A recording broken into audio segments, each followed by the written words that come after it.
요한복음 39번째 시간입니다. 오늘은 9장 1절에서 12절까지의 말씀 함께 보시겠습니다.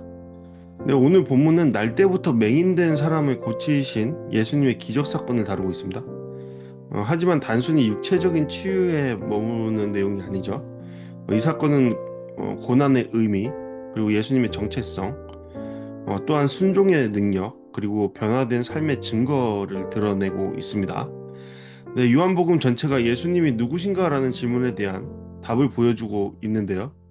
이 본문은 예수님이 바로 세상의 빛이심을 강력하게 보여줍니다. 이러한 내용의 오늘 말씀 함께 살펴보시겠습니다. 예수님은 길을 가시다가 날 때부터 눈먼 사람을 만나셨죠. 날 때부터라는 표현은 그 사람의 상태가 단순히 불행한 상황이 아니라 인간의 힘으로는 해결할 수 없는 불가항적인 상태, 절대적인 한계의 상태였음을 강조하는 겁니다. 이것은 요한복음이 늘 사용해온 상징적인 언어와도 같은데요. 맹인은 빛을 보지 못하는 자였고, 이것은 곧 영적인 어둠 속에 있는 사람의 모습, 상태, 그것을 보여주는 것이다 라고 우리는 생각할 수 있습니다. 이러한 모습을 보고 제자들은 곧 질문합니다. 선생님, 이 사람이 눈먼 사람으로 태어난 것이 누구의 죄 때문입니까? 이 사람의 죄 때문입니까? 아니면 부모의 죄 때문입니까? 당시 유대인들의 생각이 고스란히 드러난 지점이죠. 당시 그들은 죄, 고난, 벌이라는 공식이 이렇게 맞물려 있다라는 사고방식을 갖고 있었습니다.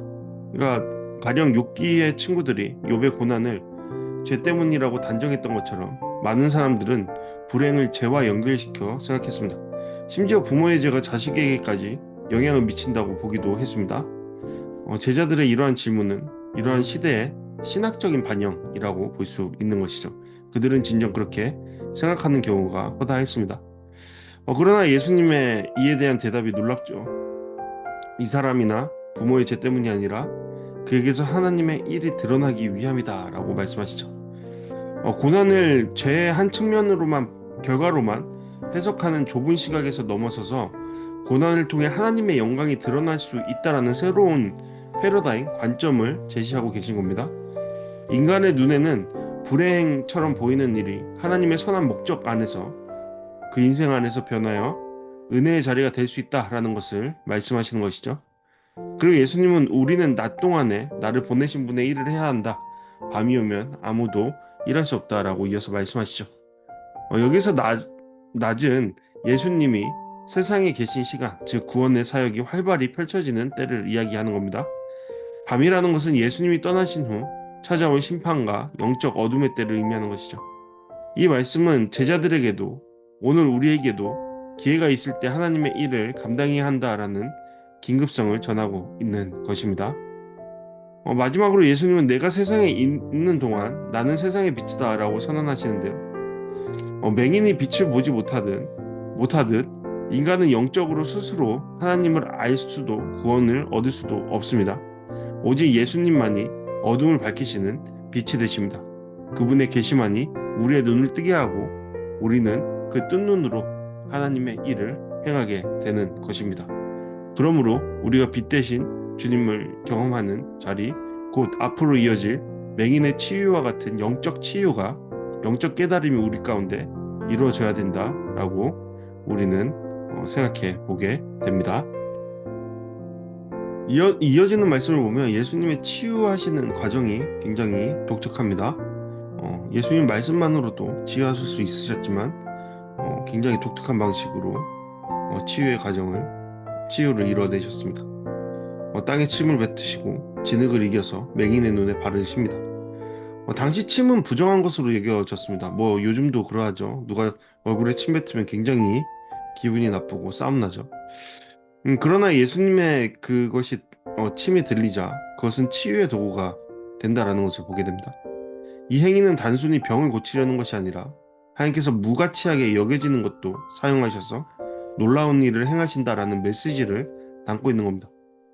또한 창세기에서 하나님께서 흙으로 사람을 빚으신 사건과도 연결되는데 예수님의 행위는 새로운 창조의 사건을 상징적으로 보여준다라고 볼 수 있는 것이죠.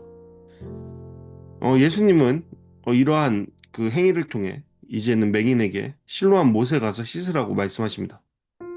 요한은 굳이 여기에서 바로를 쳐서 설명을 덧붙이는데 실로암은 보냄을 받았다라는 뜻이다라는 내용입니다. 이것은 예수님 자신을 가리키는 상징이죠. 아버지께 보냄받은 예수님을 통해서만 눈이 열리고 참된 빛을 볼 수 있다라는 겁니다. 맹인에게도 이제 숙제가 주어진 것이죠. 지금껏 보이지 않는 상태에서 누군가의 어떠한 도움이 있었다면 이제 그가 스스로 결단하고 움직여야 했습니다. 맹인은 주저하지 않고 순종합니다. 그는 예수님이 누구인지 잘 알지 못했지만 그대로 따랐습니다. 모르겠습니다. 맹인이 그랬던 이유는. 하지만 전적인 하나님의 은혜가 그의 시간 가운데 함께 했기 때문에 그 움직임이 가능했다라고 믿습니다. 그의 순종은 단순한 행동이 아니라 믿음의 결단이었습니다. 그 결과 그의 눈이 열리고 처음으로 그가 빛을 보게 됩니다. 이는 곧 순종이 기적의 문을 연다라는 교훈을 우리에게 줍니다. 동시에 순종이 우리의 삶을 참된 빛으로 이끌어 간다라는 것을 볼 수 있게 합니다. 근데 이러한 기적적인 일이 일어나자 곧 맹인이 눈을 뜨자 그를 알던 이웃들과 주변 사람들은 큰 충격을 받았습니다. 우리도 그러하겠죠. 만약 그러한 일이 우리의 현실 가운데 이루어진다면요. 늘 구걸하는 모습만 보여왔던 그가 이제 눈을 뜨고 걸어다니는 믿을 수 없는 상황을 마주한 겁니다. 사람들은 이 모습을 보고 너무나 당황하면서 그가 맞다, 아니다, 닮았을 뿐이다 로 나뉘어 논쟁을 합니다. 이렇듯 인간은 하나님의 놀라운 역사를 경험하고도 보고도 듣고도 쉽게 믿지 못하고 합리화하려 하죠. 그래서 어떻게든 그것에 대해서 격화시키려 합니다. 왜 그럴까요? 왜 그러한 모습을 취할까요? 그러나 그 사람은 분명히 말합니다. 내가 바로 그 사람이다. 아직 예수님을 제대로 알지 못했지만 그 사람은 자신의 변화만큼은 확실히 증언할 수 있었습니다. 왜 그럴까요? 그가 직접 경험했기 때문이죠. 사람들은 어떻게 눈을 뜨게 되었냐라고 묻습니다. 그러자 그는 단순하게 대답합니다. 예수라는 사람이 진흙을 내 눈에 바르고 실로암에 가서 씻으라고 했다. 그래서 내가 씻었더니 그 말에 따라 씻었더니 보게 되었다. 사실 그대로를 말할 수밖에 없었던 것이죠. 근데 그의 이러한 간증 아닌 간증은 신학적으로는 세련되었다라고 볼 수 없습니다. 하지만 그의 삶의 변화는 그 어떤 설명보다 간결했고 강력했습니다. 사실이니까 그렇겠죠. 덧붙일 것이 없었던 겁니다. 사람들은 다시 그 예수가 어디에 있느냐라고 묻지만 그는 모르겠다라고 대답할 수밖에 없었습니다. 아직 그가 예수님을 깊이 알지 못했던 겁니다. 그렇지만 그는 예수로 인해 변화되었다라는 사실만큼은 분명했습니다. 이렇듯 신앙은 처음부터 모든 걸 아는 것이 아닙니다. 만남과 경험을 통해 점차 깊어져가는 과정이라는 것을 보게 됩니다. 하지만 우리의 시작은 빛 대신 예수님과의 만남, 그분의 계시를 통한 눈뜨문을 통해서 시작된다라는 것을 우리는 다시 한번 확인할 수 있습니다. 네, 오늘 말씀 속에서 우리는 바로 이와 같은 신학적 메시지를 발견할 수 있겠죠. 고난은 하나님의 일을 드러내는 자리이다. 인간은 고난을 죄와 연결시키려 하지만 예수님은 그것을 오히려 하나님의 뜻이 드러나는 무대로 해석하십니다. 무가치함이 가치롭게 되죠. 놀라운 가치가 되죠. 하나님의 복음의 깊은 도구가 됩니다. 놀라운 도구가 됩니다. 누구를 통해서요? 예수 그리스도를 통해서. 예수 그리스도의 손에 붙잡힌 인생이 바로 그러하다라는 것을 보여주는 것이죠. 두 번째로 예수님은 세상의 빛이다라는 것을 다시금 보여주죠.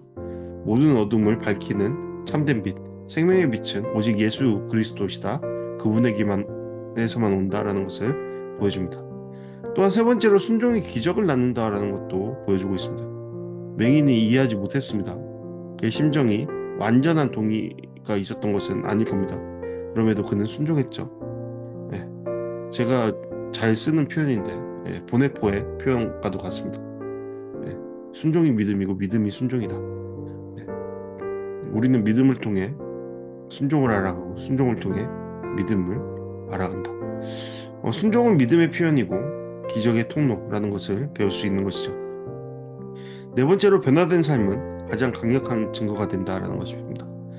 내가 바로 그 사람이다라는 고백처럼 예수를 만난 사람이 변화된 삶이야말로 복음을 증거하는 가장 확실한 표지가 된다라는 것을 우리는 오늘 말씀을 통해 배울 수 있었습니다.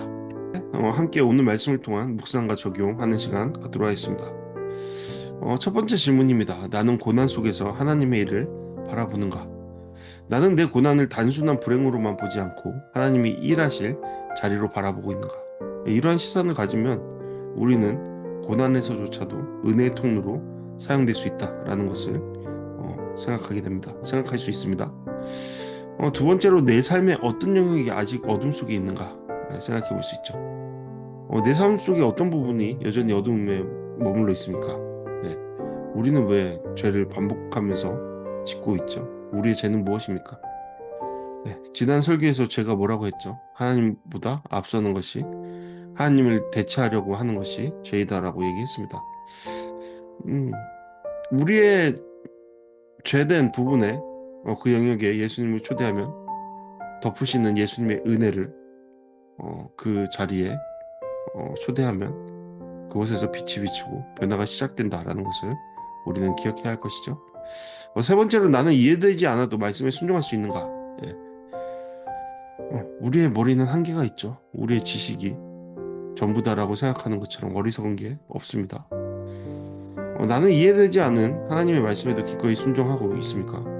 순종은 논리로 설명되는 것이 아니라 하나님을 향하는 신뢰에서 옵니다. 그러니까 우리의 순종은 사실상 우리의 머리 밖의 것을 따라가는 겁니다. 그것을 행하는 겁니다. 하지만 많은 사람들이 제발 나 좀 이해시켜줘. 내가 움직일게. 그러면 그렇게 이야기하는 경우가 많죠. 그것이 어떻게 믿음이라고 말할 수 있겠습니까? 그것은 신뢰가 아니죠. 마지막으로 내 삶의 변화를 담대히 증언하고 있는가 생각해 볼 수 있습니다. 나는 내 삶의 변화를 담대히 증언하고 있습니까? 내 삶의 변화가 있습니까? 복음을 통한 복음에 대한 순종을 통한 나의 삶의 변화가 있습니까? 그렇다면 우리는 증언자가 되는 것이죠. 사람들에게 가장 강력한 설득은 내 삶 속에서 일어난 변화입니다. 여러분 변화하고 있습니까? 네. 예수 그리스도를 빛으로 맞이했는데 어떻게 변화가 없을 수 있습니까? 네. 그런 불가능함은 없습니다. 고로 우리가 변화가 없다면 우리는 빛을 경험하지 못했거나 빛이 비쳤음에도 어둠을 사랑하여서 어둠 속에 깊이 잠겨 있는 시간을 보낸다고 말할 수 있을 것입니다. 우리는 오늘 이러한 질문에 대해 뭐라고 답할 수 있습니까? 마지막으로 오늘 말씀을 통해 함께 기도하기 원합니다. 나를 위한 기도. 주님, 제 삶의 고난 속에서도 하나님의 일을 볼 수 있는 눈을 열어주소서. 빛 대신 주님을 따르며 말씀에 순종하며 변화된 삶을 살게 하소서. 교회를 위한 기도. 우리 교회가 세상에 비치신 예수님을 드러내는 공동체 되게 하소서. 고난 속에서도 믿음으로 순종하며 변화된 삶으로 복음을 증거하는 교회 되게 하소서. 한 사람을 위한 기도. 주님, 제 주변에 여전히 어둠 속에 있는 이가 있습니다. 그에게 예수님의 빛이 비춰져서 그가 변화와 소망을 경험하게 하소서. 함께 기도하길 원합니다. 감사합니다. 다음 시간에 다시 뵙도록 하겠습니다.